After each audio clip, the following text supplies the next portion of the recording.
Previously, I did a video on my choice of calculators for EE students, and I've been asked by a couple of people if I could go into a little more depth on my reasons for choosing the Casio, and also how to use these calculators to do Laplace transforms. That might help them in a couple of cases decide which one to buy, and in another case show a person who was having a little trouble where perhaps she might be able to accomplish what she's trying to do on the calculator she has. So at any rate, that's what this video is about. I apologize for its length and its narrow focus, but it is intended as a follow-up to the calculators for EE students video. I'm going to use a rather simple example, but one that allows me to do Laplace transforms and inverse transforms on each of the three calculators.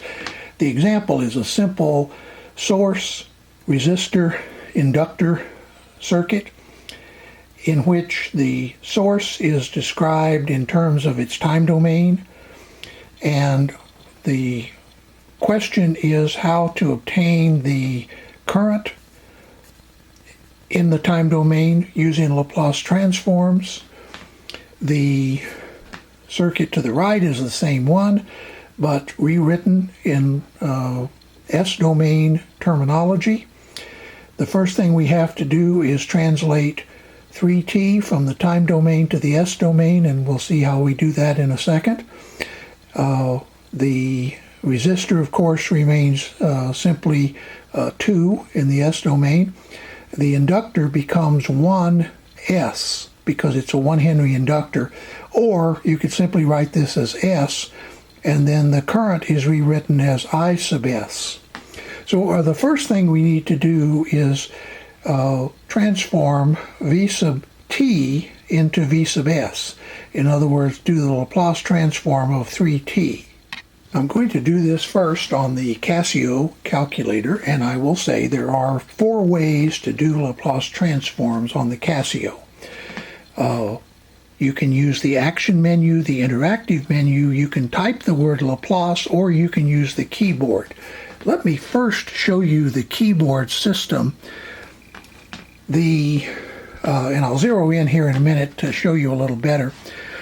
If you bring up the keyboard and then type this down arrow, you see that you come up with a set of catalog, advance, and number. If you click on advance, then down here, let me zoom in a little bit, you find a template for a Laplace transform and an inverse Laplace transform. You can use those.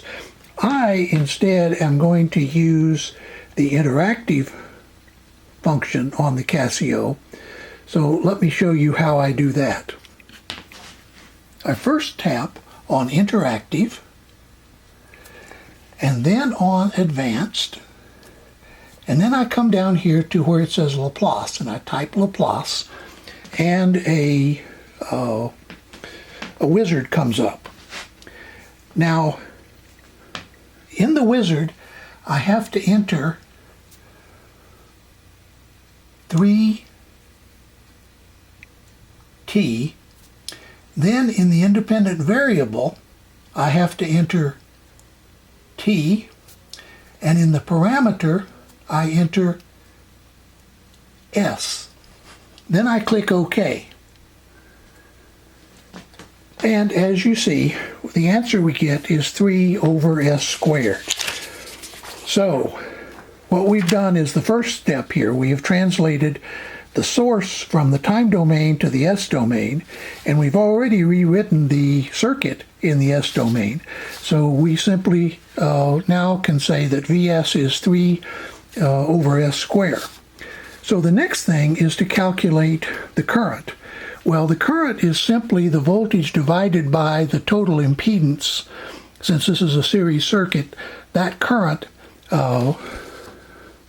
here, or in the S domain here, is simply the voltage, Vs, which we have just determined is 3 over S squared, divided by the impedance.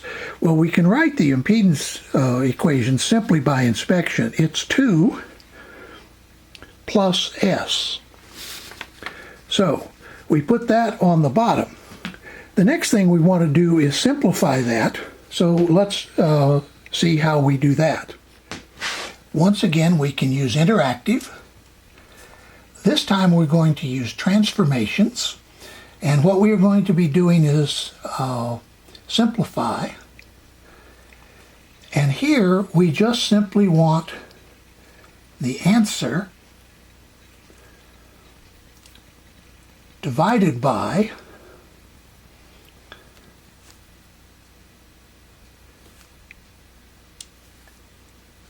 S plus 2.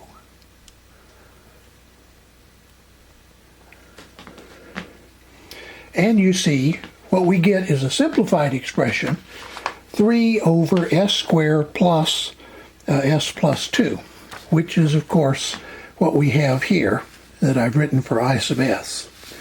Now what we have to do is expand that using partial fractions. Once again, the Casio can do that for us. We simply do interactive,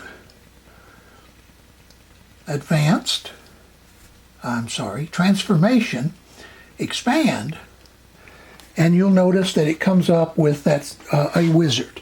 In this case, we need to select partial fraction, and the expression we want is simply the answer from the previous time, and the variable in this case is S. So we click on OK, or tap on OK, and we get the partial fraction expansion. 3 over 4 times S plus 2 minus 3 over 4 minus S, or 4 times S plus 3 over 2 times S squared. So this gives us the 3 components of the S domain response. Now we have to convert each of those components back to the time domain.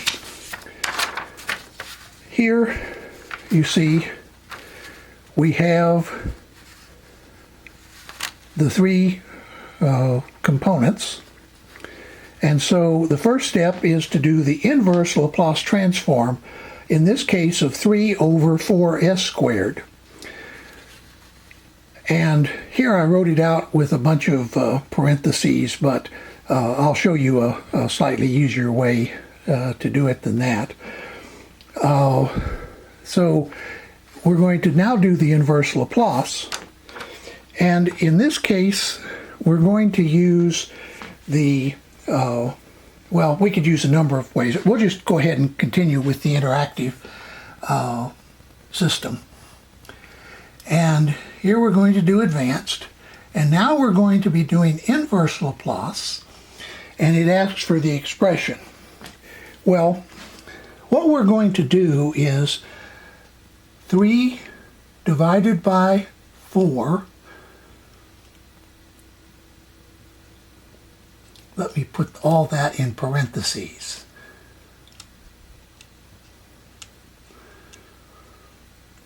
Times 1 over S plus 2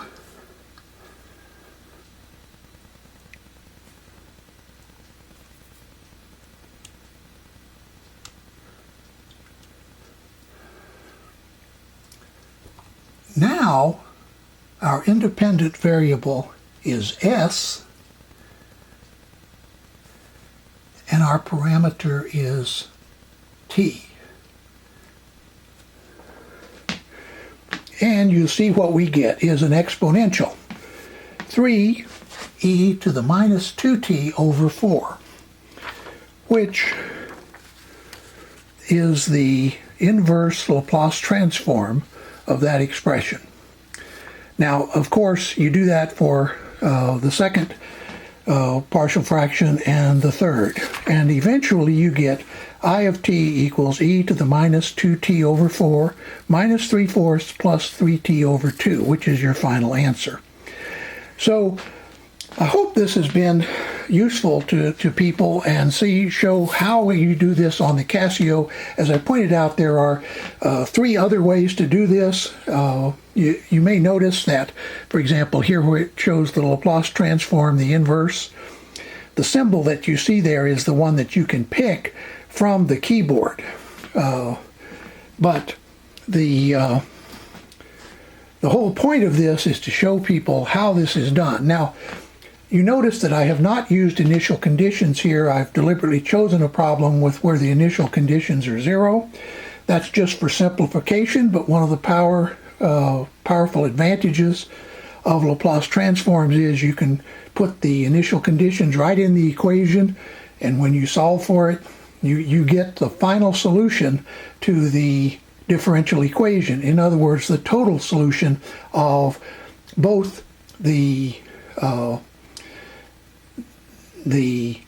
sinusoidal as well as the exponential response and the initial conditions in the circuit. So next I'm going to take a look at doing a little of this using the HP Prime and the TI Nspire. I think maybe I'll do the Prime first, and then you'll see why I chose this particular Casio. Now, once again, this is my opinion. It simply is, I find the Casio to be the easiest to use. Let me show you how you do a Laplace transform on the HP Prime. For this purpose, I'm just going to pick this function 3t. We know what the answer is supposed to be, and let me zoom in a bit on the screen. Might make it easier for you to see what's going on here. Now, to get the Laplace function, you need to hit the toolbox here, and this screen will come up. Now, what I'm going to do is I'm going to enter 2 for calculus, then I'm going to enter 9 for transforms, or for transform, and then I'm going to enter 1 for Laplace. And you notice it says Laplace, and then, now, here is the problem. If you enter 3 alpha t and then enter, you notice that it gives you the answer 3t over x for the Laplace transform. That's not right. So let's go back and let's try again. 2, 9, 1, Laplace. This time let's enter 3x.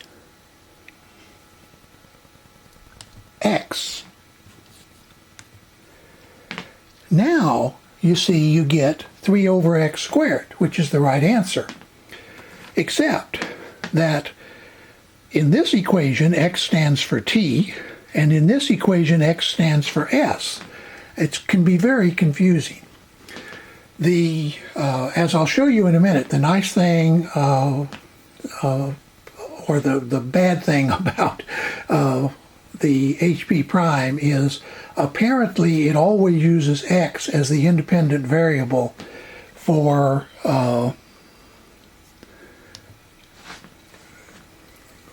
its Laplace transforms.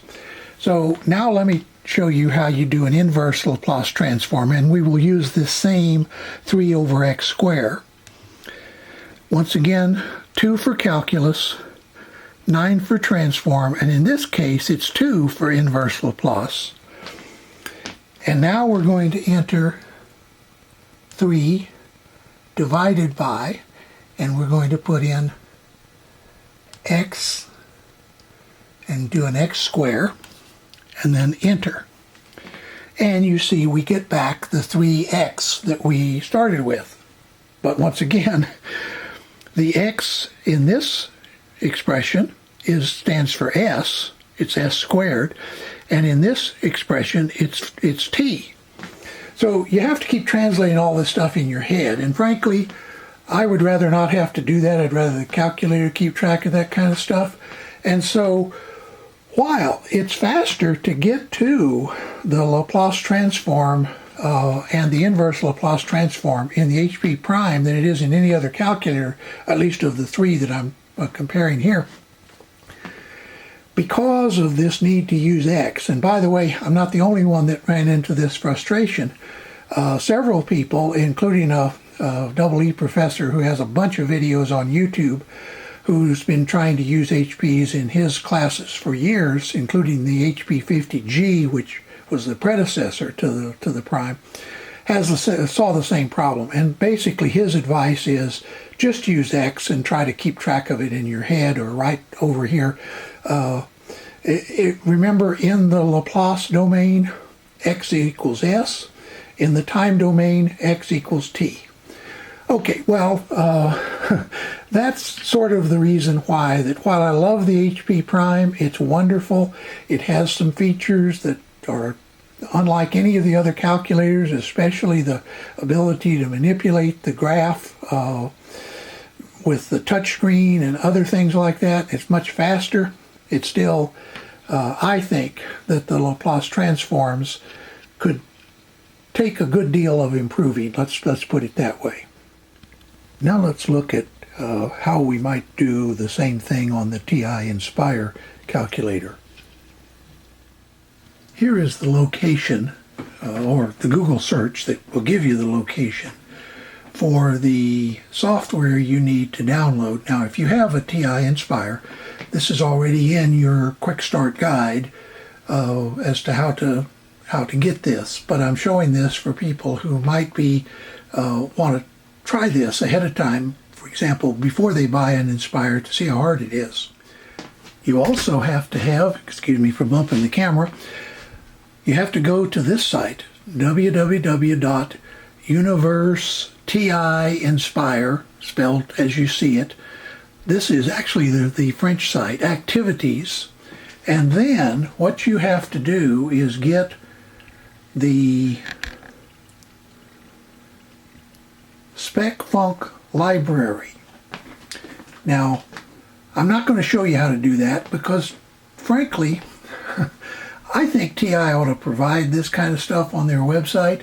And so I'm hoping that some of you out there will bother TI about this and ask them, or maybe tell them, that you won't buy an Nspire until they make stuff like this available. If they don't want to write it themselves, at least arrange a licensing agreement with the people who are doing this. Because frankly, I don't think that a double E today can get along without being able to do Laplace transforms. And what's the point of buying a calculator if it can't help you in your education or in your work? So I'll scroll down here, and you'll see at the bottom is Library SpecFunc. I will warn you, you also have to have this utils library in your mylib folder as well, as it says down here. But I'm going to leave you at this point instead of showing you how to go through all of this, because frankly what you have to do is download it, you have to have the Connect software, you have to get it into your library, you have to then install it in your library. Just putting it there won't help. That just makes it possible. That doesn't actually make it available. Anyway, it's a major hassle, and it's one of the reasons that I would not recommend an Nspire for a double E student. Now, for some other students, maybe great if you're in physics or some other area where you don't need these special libraries. But I frankly think that TI is so focused on the middle school and high school markets that the college market, particularly the double E college market, is not something that they really are interested in doing much about. And for that reason is why in the earlier video that I suggested that you might want to go with either the HP Prime, or my recommendation is the new Casio CG500. Let's assume that you have managed to download everything and get everything working on the TI Nspire. Okay, so let's see what you would do to, for example, calculate the Laplace transform of 3t. Well, what you have to do is, let me turn on a little bit more light here first. You have to go down to this key, which is the library key, and press it. Okay, now I'm going to turn off the extra light and zoom in a little bit to show you what's going on. So now you scroll down to Special Function and hit Enter. Then you scroll down to Laplace and hit Enter. And you see that what you get is the special function library function Laplace. Now let's enter 3t.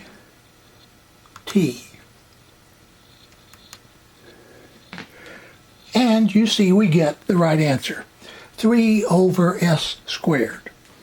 So that's how you do Laplace. Now let's do inverse Laplace. Once again, I'm going to hit the library key. I'm going to scroll down to Special Function and hit Enter. Then I'm going to scroll down to iLaplace, or inverse Laplace, and this comes up. Now I'm going to enter the same thing that we saw over on the side, 3 divided by s,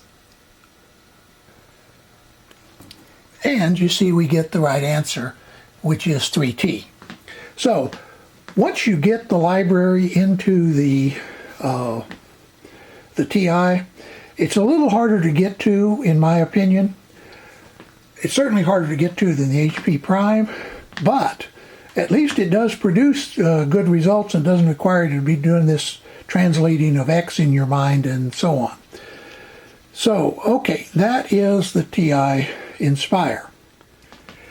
I hope this video has helped those that were looking for a little assistance on how to use the Casio to do Laplace transforms, as well as those who wanted to know what were the reasons that the HP Prime and the TI Nspire didn't get the top rating. And now understand, all three of these are great calculators, and if you're willing to go to a little trouble, like with the Nspire, to get the necessary libraries, that's a good idea. Once again, if you are willing to use, remember to use X as the independent variable instead of T with the HP Prime. Now, somebody out there may know a better way to do it, and frankly, there are probably people out there who know a better way to do any of this. But if so, put it in your comments. I always read comments. I try to respond to those that present some kind of universal educational value. And I hope that you enjoy the video. Look forward maybe to some more in the future. But in the meantime, please have a nice day.